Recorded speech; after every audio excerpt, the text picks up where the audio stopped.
तौर पर इस राजनीति को समझा जा सकता है। वहीं सहारनपुर में केंद्रीय मंत्री संजीव बालियान ने अखिलेश यादव पर चुभता हुआ हमला बोला। उन्होंने कहा कि प्रदेश में योगी सरकार है, इसलिए सहारनपुर में विश्वविद्यालय का नाम मां शाकुंभरी विश्वविद्यालय है। अगर अखिलेश की सरकार होती तो शायद जिन्ना या ना जाने क्या नाम रखते। हमारे साथ केंद्रीय मंत्री संजीव बालियान जी हैं, हम उन्हीं से बात करेंगे और जानने की कोशिश करेंगे। सर, आज आपने इस मंच से उद्बोधन दिया और कहा कि अगर विपक्ष आज होता तो इस विश्वविद्यालय का नाम क्या रखेगा वो आपने बताया था। तो क्या था पूरा मामला, ये जो मन से आपने सुना? अखिलेश यादव जिस तरह से प्यार दे रहे हैं, जिन्ना को आदर सत्कार दे रहे हैं, जो पार्टीशन का जिम्मेदार है, जो लाखों व्यक्तियों की मौत का जिम्मेदार है, तो वो कुछ भी कर सकते थे। उनकी सरकार होती तो ऐसे ही नाम होते थे यूनिवर्सिटीज के, जिन्ना या कुछ और इस तरह के नाम। अब भाजपा की सरकार है तो मां शाकुंभरी देवी नाम है, तो अंतर लोगों को याद रहना चाहिए दोनों सरकारों का। लेकिन जिस तरीके से आज मुख्यमंत्री जी भी हमलावर हुए विपक्ष पर और गृह मंत्री जी भी हमलावर हुए विपक्ष पर और खास तौर से आपने भी निशाना साधा, तो कुल मिला के ये कहा जाए कि अब पश्चिमी यूपी में चुनावी सरगर्मी देखने को मिल रही है भाजपा की तरफ से। पूरी सरगर्मी देखने को मिलेंगे। क्षेत्रीय अध्यक्ष मेरे साथ हैं। अब भाजपा मजबूती से ग्राउंड पर लड़ेगी। जो 5 साल में अच्छी सरकार हमने चलाई है वो लेकर जनता के बीच जाएंगे। लेकिन सर, अगर बात की जाए तो अखिलेश यादव लगातार निशाना साधते हैं कि इस सरकार में लगातार अपराध बढ़ा है और जो विकास कार्य हैं वो कहीं ना कहीं नहीं हो रहे हैं, सिर्फ कागजों में हो रहे हैं। दिल्ली से आए हैं ना, आप दिल्ली से आए हैं। 6 घंटे लगते थे पहले, अब 2.5 घंटे लगे होंगे, 3 घंटे। विकास और क्या होता है? अखिलेश यादव को शायद विकास की परिभाषा भी नहीं पता, मुझे लगता है। और लैंड ऑर्डर, हर महीने दंगा, थाना अपराधी चलाते थे। कानून व्यवस्था तो हमारा मुद्दा ही है।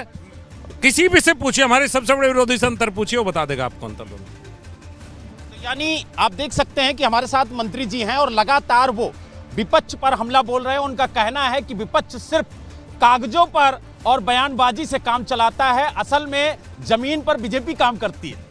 अखिलेश यादव जी 4.5 साल तो ट्विटर पर रहे, अब दिखाई देने शुरू हुए हैं। 6 महीने घूमने दो उनको। धन्यवाद।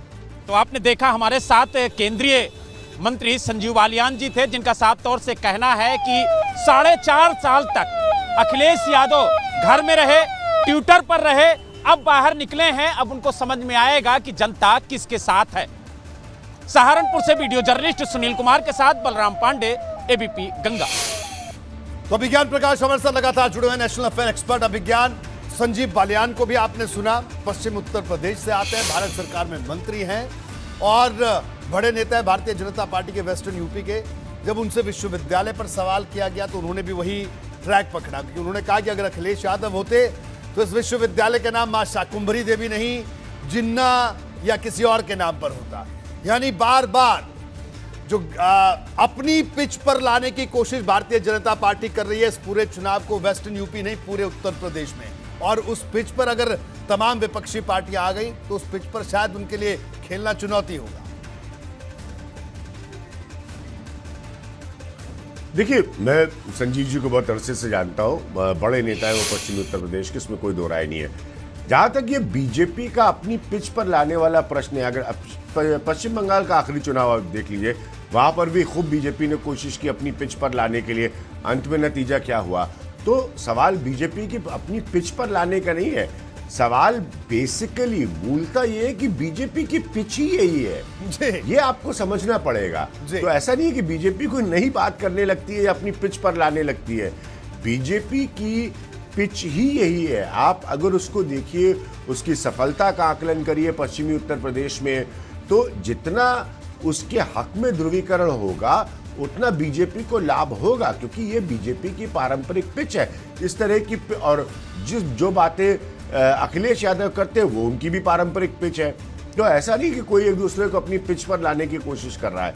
ये तो इन लोगों की अपनी राजनीति के हिसाब से बनाई गई पिच है। हाँ, वो बात अलग है कि अलग अलग टूर्नामेंट में किसी की हार होती है, किसी की जीत होती है, लेकिन पिच इन लोगों की यही है दोनों साइड से। जी हाँ, बिल्कुल। अभिज्ञान आप हमारे साथ बने रहिए। यहां पर एक छोटे से ब्रेक के लिए रुकेंगे, ब्रेक के बाद जल्द हाजिर होंगे।